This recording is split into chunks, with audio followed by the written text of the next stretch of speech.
Looking at me, same drill, seems like you've reached the point now to where when you go out and recruit, you don't say, hey, we really need to get like 6 offensive linemen in here, or we need to get 6 DBs. Just talk about, that's not necessarily a luxury, but it's nice to just go out there and get the best players available. Is that kind of what you did? No doubt. You're sitting there, I remember, year one, it really was rationing things out, and it took, a couple of years to build the roster up the way it needed to be. So now you're always going to have a couple flex spots. You have to bring in so many guys in each position each year, but it's not the volume like you said. So you can save 4 or 5 for just athletes, for transfers, for just the best guy available on the board. So having that is a big deal. You talk about wins and losses on the field and how they matter. I know wins and recruiting matter.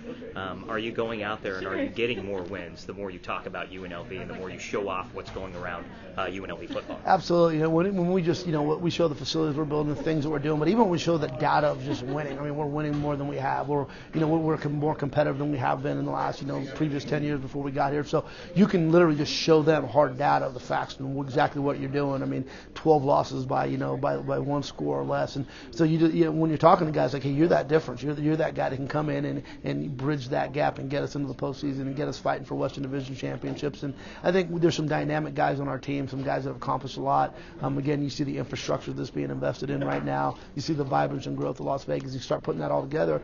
Our guys coming in believe they can be the difference makers. They can be the guys that come on in and really create something special here.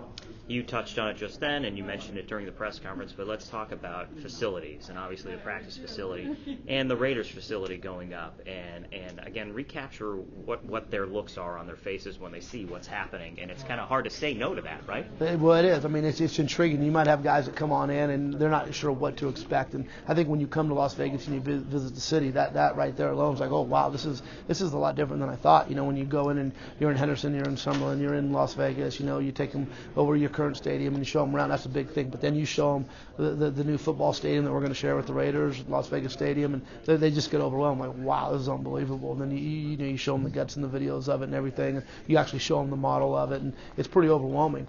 Then you walk them in, you throw hard hats on, and you walk through the Fertitta football complex, and that blows them away. When they're sitting there and they're on the second floor and they're looking, you can see Las Vegas Boulevard to the right, you see the practice fields to the left, and you're looking down on a 10,000 square foot weight room and a dining hall across the way, and team theaters and training rooms, and you name it. They look around and go, okay, wow.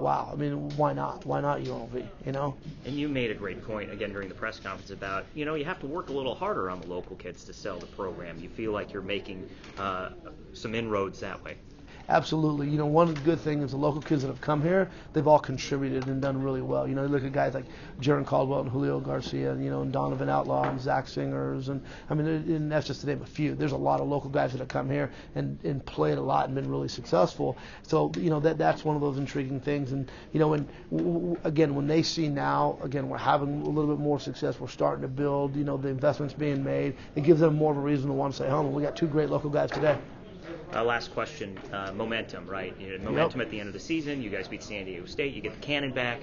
Do you feel like this recruiting class continues that momentum and it's going to carry into, obviously, February? I do. One of the biggest things is we had some good momentum early on in the season. I think even going into the bye week at 2-2, there were so many positives happening, and we just hit a roadblock. We just hit, a big lull, and that was tough. Really hit us in the gut. But then for our guys to have the moxie to come around to finish the year with, one on the road at San Diego State, tough loss to Hawaii, and then, winning the Cannon, beating Reno here at home, great comeback victory. It showed what we were capable of doing, and it showed how invested our guys are in this program and what we're doing right here. So when we go out on the road and we sell that and they see that, and 2 of those 3 games were on national TV too, which was a big deal, so everybody sat up and got to watch those. So that's really exciting, and I know our guys believe in what we're doing.